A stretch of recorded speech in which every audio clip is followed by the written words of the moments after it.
Oh, splendid. Absolutely splendid.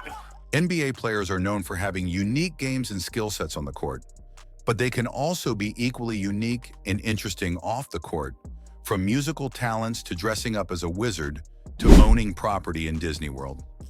Let's take a look at some of the most unusual and interesting hobbies, beginning with the most fundamental.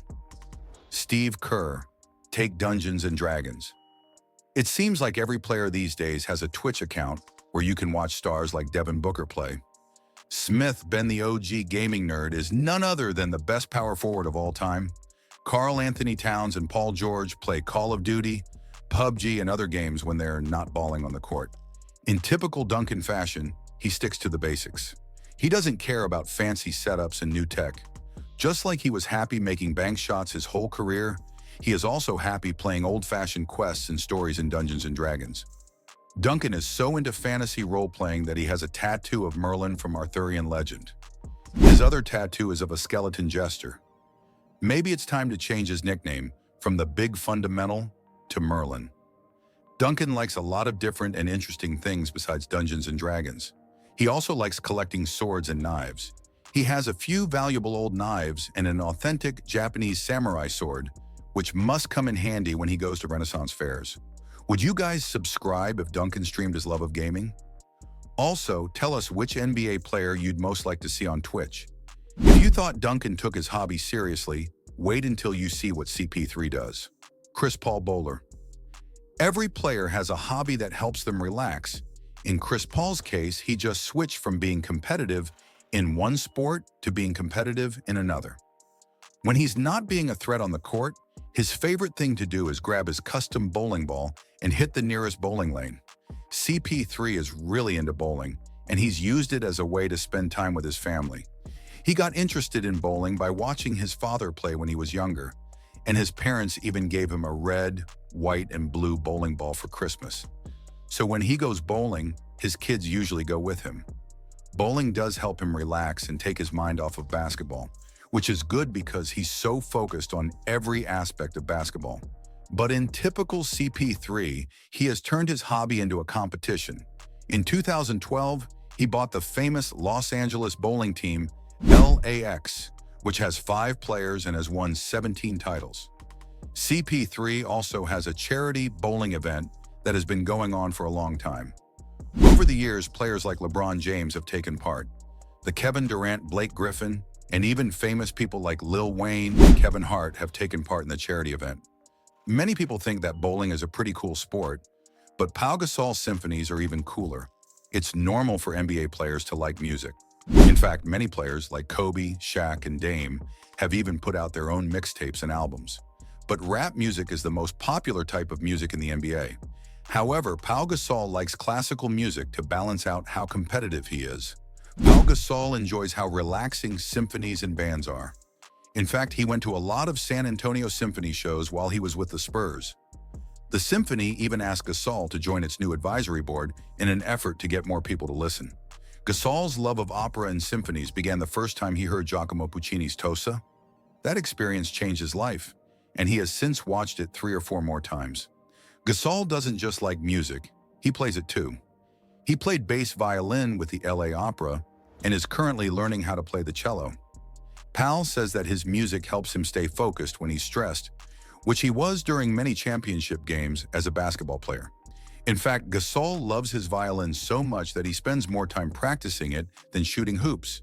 It looks like Gasol likes the slow, simple things in life. During his free time, he plays the violin and cello. But he also likes to read and relax.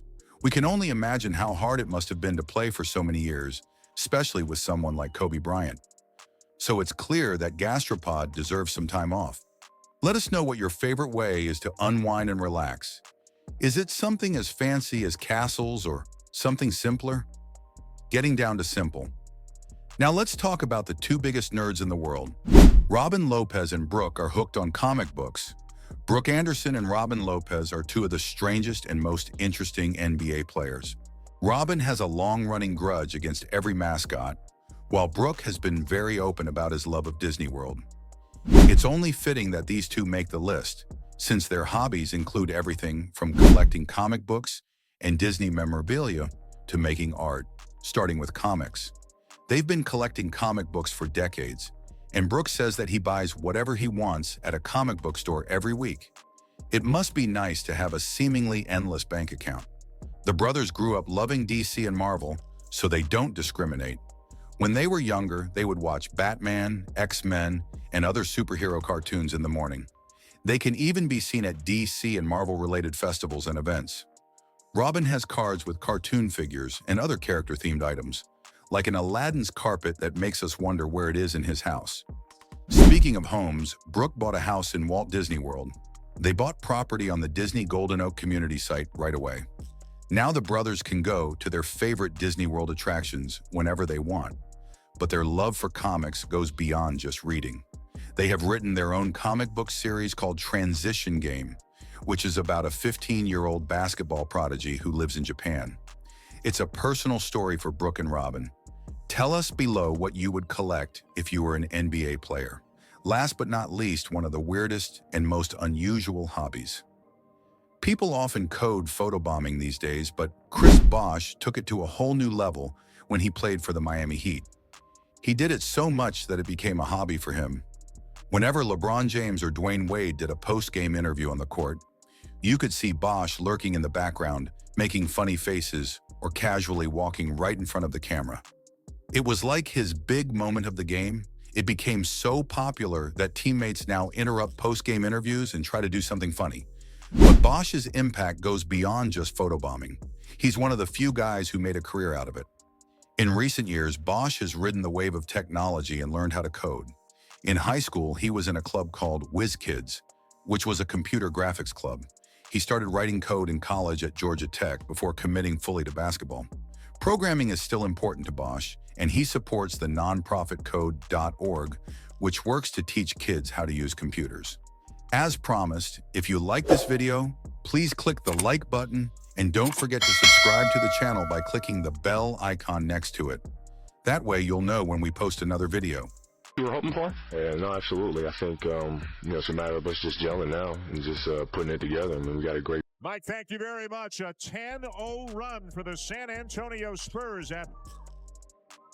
Tim Duncan already with 6. He's had 52 points, Hubie, in the first 2 games of the floor. He's got an advantage. George Hill posting up inside on Terry. Knows he's got a few good years left, but the end of his career is closer than the beginning right now. Dirk still at the peak of his game. To run at us, they got out at us, hit some shots in a row, but we stuck with it. TP hit making some huge shots for us, and we just kept attacking. It was great. This is the 5th time that you and the Mavs have faced off in the playoffs.